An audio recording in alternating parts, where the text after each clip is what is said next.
どんな仕事にもリスクがあります。物を作る仕事、データ管理、サービス、どんな仕事にも避けなければならないリスクがあります。もちろんカメラマンにもリスクがあります。そしてカメラマンはリスクが多い仕事でもあります。カメラマンのレベルによって注意しなければならないリスクは違うけれども、なるべく誰にでも当てはまる身近なリスクについて話していきたいと思います。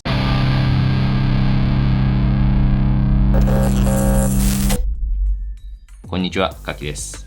はじめにカメラマンは公平に言って値段の高い道具を扱う仕事の一つです。個人レベルでも一つ数百万円もするようなカメラやレンズ、周辺機材も含めると相当な金額になります。カメラマンはカメラがないと仕事ができないし、同時にカメラは重要な資産でもあります。カメラマンにとってカメラを守ることが大きな一つのテーマになります。一番身近なものにカメラストラップがあります。カメラストラップはカメラを買った時に付属品になっていることがほとんどです。常にカメラにカメラストラップをつけている人も多いと思います。このストラップはリスクを回避できる場合と逆にリスクになる2つのパターンがあります。カメラストラップをつけている場合、首や肩にかけておけばカメラを落下させるリスクを少なくすることができます。ストラップはそのためにある理由の一つだし、正しい使い方です。ストラップをつけていない時に手からカメラを落としてしまったらどうすることもできません。ただ、ストラップをつけている時に首や肩にかけずにストラップを垂らしている時はリスクになります。ストラップが何かに引っかかってカメラを引っ張られてカメラを落とす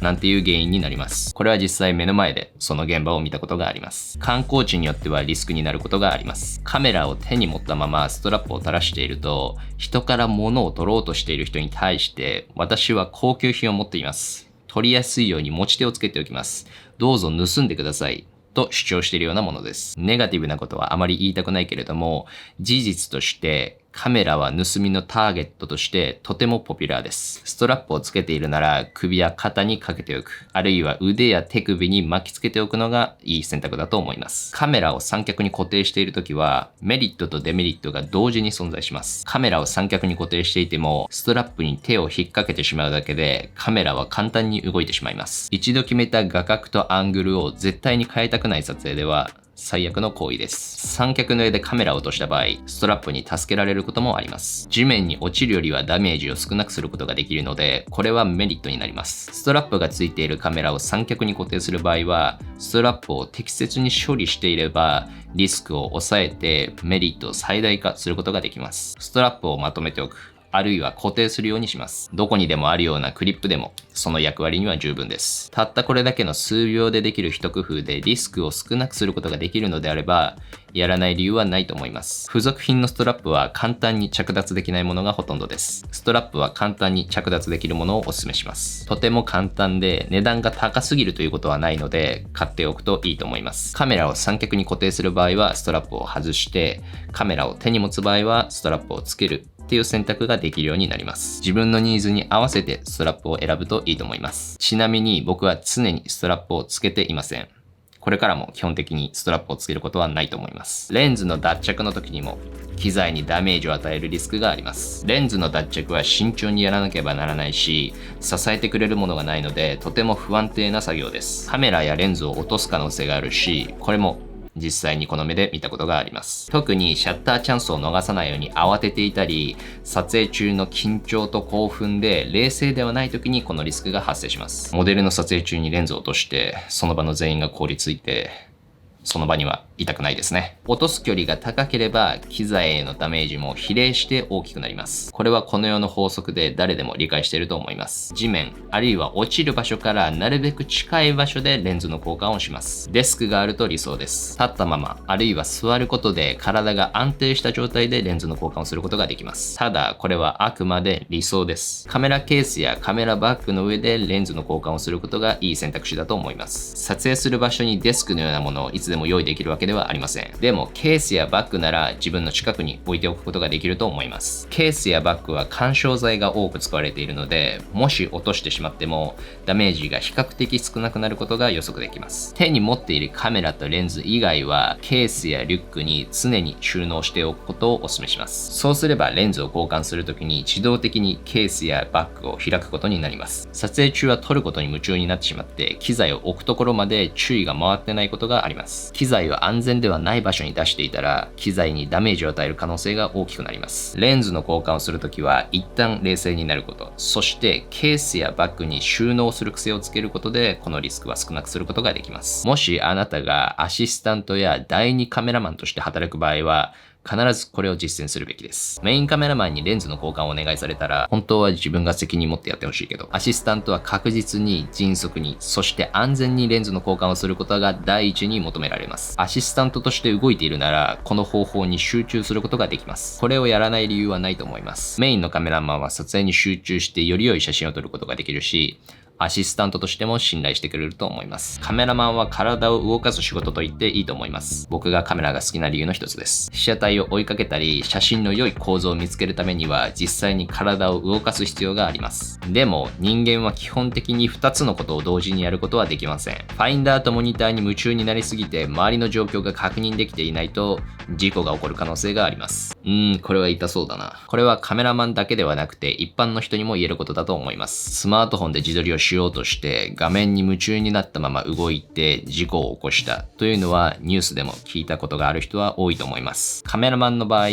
ァインダーを見ることとシャッターボタンを押すことが頭の中の第一優先事項になってしまうことはリスクになります。体がないと仕事をすることができないし、仕事が終わった後にお金をもらうことができません。自分の体という資本を守ることが必要になってきます。できれば撮影の前に自分が通るであろうところを確認できるといいです。ロケハンでチェックしたり、可能であれば現場に少し早めに行って確認をしておくことが理想です。僕の場合、屋内の撮影であれば建物の平面図を事前にもらったりします。建物の中で自分がどう動くかをシミュレーションすることができるし、機材を安全に保管できる場所を考えたりすることもできます。あとは日本は地震が多いので避難経路の確認とかもしています。建物の平面図を見ながらいろいろ考えているとスパイ映画みたいな雰囲気になるので、仕事で好きな作業の一つです。どんな仕事でも安全第一が基本になります。カメラマンの場合、周囲の安全を確認してからファインダーを除いてシャッターボタンを押すということになります。この順番が逆になってしまうことは危険です。人生を変えるほどのシャッターチャンスが目の前にあるのなら別かもしれないけれども、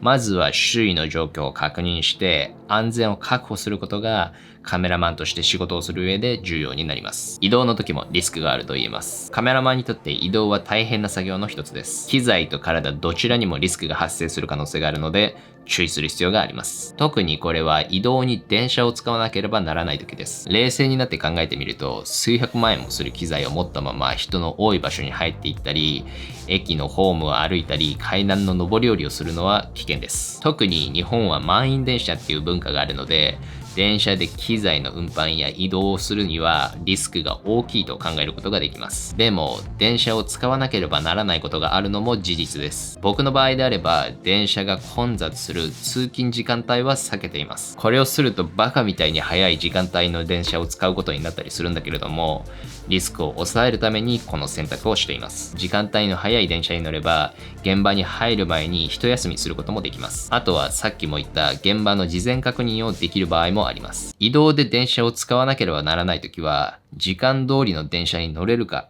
という考えだけではなくて、乗ろうとしているその電車は移動に適しているかということも合わせて考えるといいと思います。デジタルカメラで写真を撮る以上、カメラマンはデータ管理も仕事の一つです。そしてとてもリスクが大きくなる場面の一つです。カメラやレンズなどの機材は壊れてしまっても新たに手に入れることができます。同じものを買うこともできるし、レンタルすることもできます。でも撮影した写真のデータは違います。データが消えたり壊れてしまったら元に戻すことはほぼ不可能になります。もちろんレンタルもできません。プライベートな写真のデータであれば、あなたの人生の思い出が消えるだけなので問題はないんだけれども、